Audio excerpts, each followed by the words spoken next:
welcome in everyone to another edition of the GSMC College Football Podcast brought to you by the GSMC Sports Network. I'm your host, as always, Tommy Brzee. It is Friday, December 27th around here. Hope everyone had a great Christmas, and we have a great show for you today. Want to make sure I get a little bit of an early look at all those CFP quarterfinal games coming up early next week. We'll do some picks early next week, probably do Boise State, Penn State on Monday, the rest of them on Tuesday if I had to imagine. I'll let you know a little bit more detail once we get to those days, but definitely want to get a little bit of an early look at all those games, just roll through that really quickly. We'll get to some big-time bowl games that are coming up this upcoming weekend. My favorite of the bunch is Vandy, Georgia Tech. We'll pick that one. Iowa State, Miami, BYU, Colorado, a ton of really fun games. We'll pick about 4 of the really good ones on today's show. Then we'll get into all the rest of the bowl games. It's been absolute chaos all around the bowl season right now. We have multiple overtime games to talk about. We have multiple down to the wire, and then we'll update you on all the ones coming up this weekend. Then we got the transfer portal. We still have a ton of guys walking in and out of the transfer portal. Been tempering down just a little bit the last week or so, but definitely a big time commitments coming all over the place that I want to make sure you guys are updated on. And then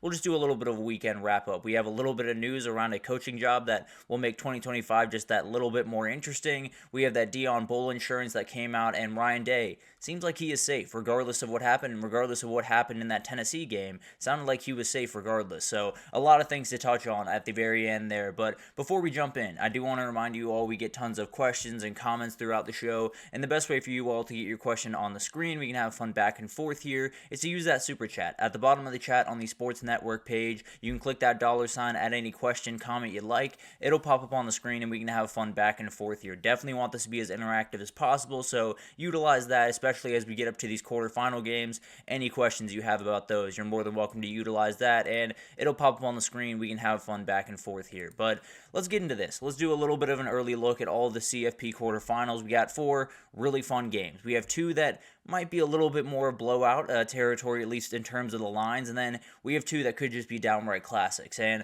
let's go ahead and jump into this, and we'll start with the one that is getting us kicked off. On New Year's Eve, we get Penn State, Boise State, and this is a really fascinating game. I think a lot of people pretty much all week are going to be telling you, or all weekend, are going to be telling you that Penn State's going to win this one, and they're going to win this one by 21. And you'll figure out where I stand on that on Monday, but it is an interesting game. You know, the big question that you have going into this one is, can Boise State do to Penn State what they did to Oregon early in the year? Can they keep things close? Can they force them into tough positions? And if they don't have the firepower that maybe Oregon has passing the ball, can they take advantage of that? Can they find a little bit more opening against Penn State than they did against Oregon?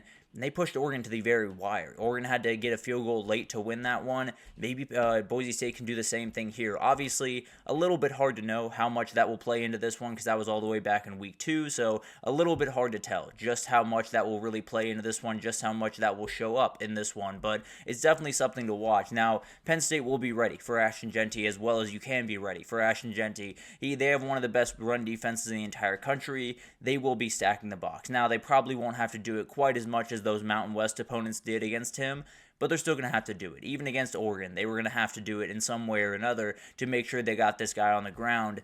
It's incredibly hard to. And when you talk about this Boise State team as you move forward throughout this tournament, and there's a lot of questions about what they can do throughout this thing, how much of an impact can they make? Are they going to roll out of the tournament this week or this upcoming week by 21 points and we're not going to think about it too much? Or can they push this team?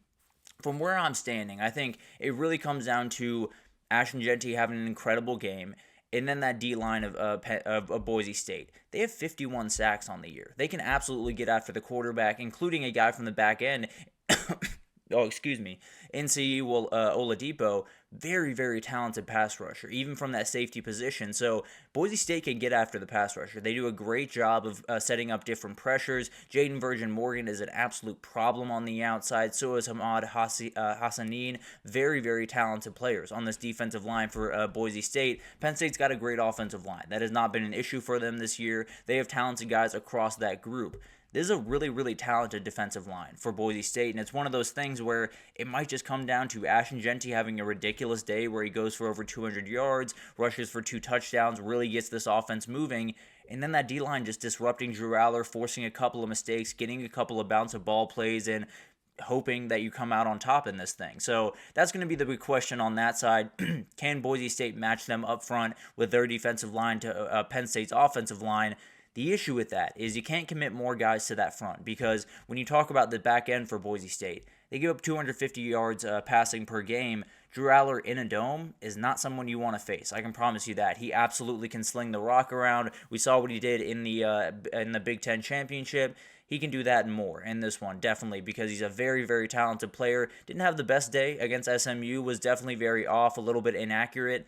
I tend to believe that had a lot to do with the cold more than anything else. I think once he gets into a dome, he's going to be able to let it rip, and this is a defense that you should be able to do that against. So for Boise State, it comes down to number 2. I think we all understand that. If Ashton Jeanty has a big-time day, they have a shot to at least hang around in this game. They're going to need a lot of help from that defensive line, trying to hold up against that offensive line, and maybe make a couple of plays, force a couple of mistakes from Drew Aller, and then on the other side, it's kind of just attack as usual. Do what you do, kind of do the thing kind of you did in the Big Ten championship, attack through the air when you need to, but you should be able to establish the run pretty solidly in this game. It'll be really interesting to see how all this unfolds, but this is the one that a lot of people are looking at a little bit sideways, thinking that it might get a little bit aggressive towards Penn State's direction. When you have the best guy on the field, best player on the field like Boise State does, you're always going to have a shot in these games. So it's going to be fascinating to watch this one unfold. And then you get to the other one that is actually a bigger line than the last one that we saw, which was a little bit surprising to me. I'll be totally honest. I think they're probably not going to lose money on the way that Texas is playing right now, but at the end of the day, I thought this would be a little bit closer than the one that we just talked about, but it's 13.5 for Texas in this one. They're making their way over to Atlanta. I actually will be at that game, so very, very excited for that experience, but they're looking for a chance to go play for a chance to win the national title in the Cotton Bowl, a place that they're very, very comfortable in Dallas. They'll definitely win the fan battle between Oregon or Ohio State, no matter who they play. So they would love to win this one. They would love to go to that semifinal and have a little bit of home field advantage in the process. For Arizona State, they've become one of the fan favorites in college football. There's no doubt about that, and it's all about Cam Skattebo, really. He's the first player since 2016 to have 1,500 rush yards and 500 receiving yards in the same year. Remarkable player, remarkable year for him, and it's going to be the matchup of the day. It might just be the matchup of this entire round is going to be the Texas defensive front against Cam Skattebo. It's a top 10 run defense for Texas. They are absolutely incredible in the interior there, and the Arizona State offensive line has been absolutely great this year. This is going to be the biggest challenge by a pretty comfortable margin that they've had all year. So it's going to be a really fun battle. I think Cam Skattebo is that guy that everyone describes him as a bowling ball with chainsaws attached to him. That's exactly what he is. He's a nightmare to tackle, and even if you're Texas, even if you have all the advantages in the world when it comes to physicality and size, he's going to be a nightmare to get on the ground. Arizona State is fantastic at stopping the run as well, and we saw it against Clemson. That is what makes this Texas offense special. If they can run the football, Quinn Ewers is going to be able to do what he wants to do. He's going to be able to handle his business as long as they're going to be able to run the ball, as long as they can keep this defensive line at bay. They should be able to in some respects, but this is a very solid group on the other side, facing a incredibly solid group from Texas, that offensive line. So that's going to be a really fun battle here as well. Who can get that run game going? And whoever does, it's going to be really hard to stop that offense, especially with Cam Skattebo in Arizona State. And then you look to the other side of things. You go to the run game, that's probably going to be a fun battle, no doubt about that. It'll be interesting to see where that goes, but maybe it's the passing game that really makes a difference in this one. When you have two very, very talented defensive front and offensive fronts, maybe it just comes down to the couple of pop plays, and Quinn Ewers will be under a microscope again in this game. People will continue to talk about Arch Manning. They'll continue to talk about that package. It didn't work out very well for them against Clemson, but absolutely I expect it to be something that they continue to unlock just a little bit more throughout this tournament. Arizona State is attackable on the back end. 215 yards allowed per game through the air. They're a team that absolutely can make a lot of plays, but if Quinn Ewers gets into a groove and that run game gets going, it might just be too much for Arizona State to keep up with. But another fun storyline going into this one, we talked about it going into the Clemson-Texas game. Tons of overlap between these two teams when you go all the way back to high school. This one, you don't have to go quite as far back. There are a number of former Texas players that are on that Arizona State team now. Jake Smith, who should get some run with Jordan Tyson not being in the lineup. Xavier Alford, kind of the leader of that back end of that defense. Prince Dorba, very talented edge rusher for Arizona State. All made their way over from Texas, and plenty more. Zach Swanson, a very talented defensive tackle that seems like he's very excited for this game. Really, really wants to show Texas that he absolutely can play with them. But this will be a really fun subplot to watch. It feels like Texas has plenty of tie-ins all over the place. If they play Ohio State next time around, it'll be Quinn Ewers and his time at Ohio State and then at Texas. But we'll get into that obviously in time. There's going to be an incredible game that could be a little bit closer than that number if I had to imagine. But let's get to Ohio State, Oregon. This is the one. I don't think it needs much introduction, if I'm being totally honest, because we saw that game all the way back in the, oh my gosh, how long ago was that? October, I believe. October 19th. Incredible game between these two. Came down to a matter of moments with that Will Howard slide that just went on just a little bit too long, but it's a remarkable game, and it's going to be an absolutely incredible one. Oregon hasn't played since that Big Ten title, and I think the biggest thing that stood out to all of us when we were watching that is this Oregon defense can be attacked. It's definitely a defense that is very talented, is very good, but when they face a team that's really rolling, I mean, Penn State had over 500 yards total, almost 300 yards on the ground. That's something Ohio State's not going to shy away from. That being said, you still have the big question about that offensive line. They did an incredible job against a remarkably good group in Tennessee. Frankly, what I tend to believe is the best defensive line in the country. You're not taking that far a step down when you go over to Oregon, and there is a question of how much energy was put into that game. How much energy was put into proving everyone wrong, shutting everyone up, making sure everyone believes that you are still Ohio State.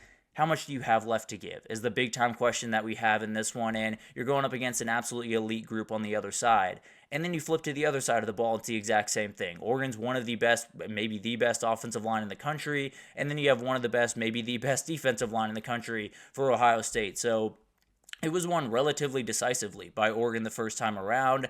Obviously, Jack Sawyer is going to try to create a little bit more chaos this time around. But the one guy that I'm watching probably most closely going into this game is Denzel Burke. He had a very forgettable day the first time they met up, and he definitely wants to right that wrong. When he gets Tez Johnson in front of him, he's going to do everything he can to keep him in front of him. He was an absolute nightmare to deal with the first time around, and if Denzel Burke doesn't play much better, then Oregon's going to take advantage of that. The pass game is even better than it was back then, so he's going to have to be ready to roll. That entire back end's going to have to be ready to roll. But this one's going to be great. At the Rose Bowl, two of the best, maybe the two best teams in the country going at it, which is a problem with the format. We will get to fixing the format, I promise you that. But this one's going to be awesome, and I'd have to imagine the winner of this one is going to be the favorite to win the entire thing.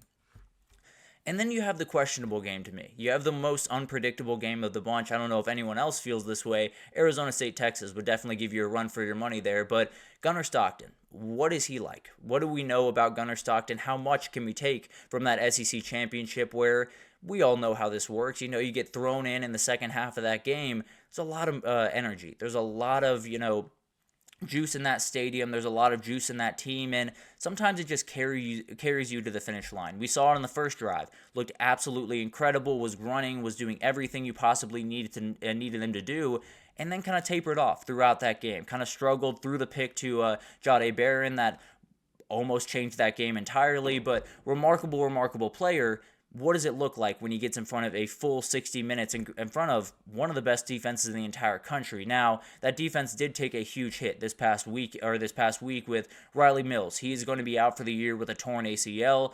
He is their best defensive tackle. Howard Cross gives him a good run for his money, but Howard Cross is kind of just playing through an injury right now, has a little bit of a boot on his foot, so Riley Mills is the guy. He's an absolute beast on the interior, and you're going to have to deal with some really good guards in Tate Ratledge and Dylan Fairchild and then Jared Wilson at the center position. It's going to be a ton to deal with. So the Notre Dame secondary is going to have to be asked a lot to do, and that secondary is going to have to be really good in this game. They answered a lot of the questions that I had as we head into that Indiana game. They answered a ton of the questions that I had for that back end.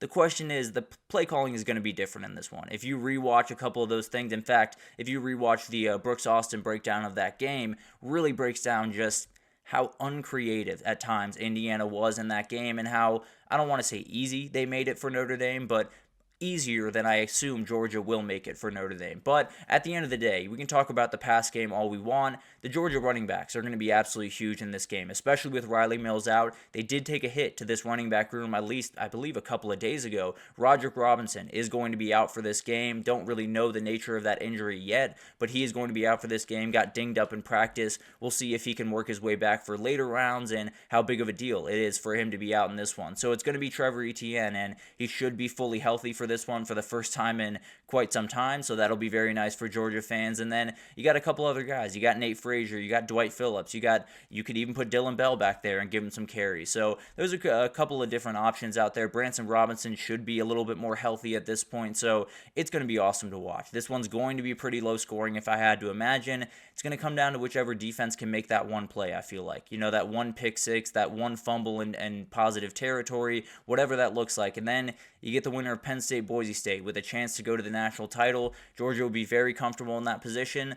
Notre Dame maybe not quite as much, but they absolutely want to be in that position down there in Miami for the Orange Bowl. But going to be incredible matchups all across the place for these quarterfinal games. Obviously, two have a little bit more aggressive lines, two have very, very razor-thin lines. I tend to believe that we're going to get three good games. I think Arizona State has enough in the tank to keep things close against Texas. Boise State I'd love to fully believe in, but we'll see where I'm standing on Monday. Definitely could change my tune. Maybe I'll just pick Boise State just for the fun of it. But at the end of the day, going to be a really, really fun matchups there. But let's take our first break here. And when we come back, let's just get into all the big-time bowl games this weekend. We'll get to Georgia Tech, Vanderbilt, USC, Texas A&M, Iowa State, Miami, as well as BYU, Colorado. A very interesting one, a little bit of a conference game in bowl season. But we'll break them all down right after this, so stick with us.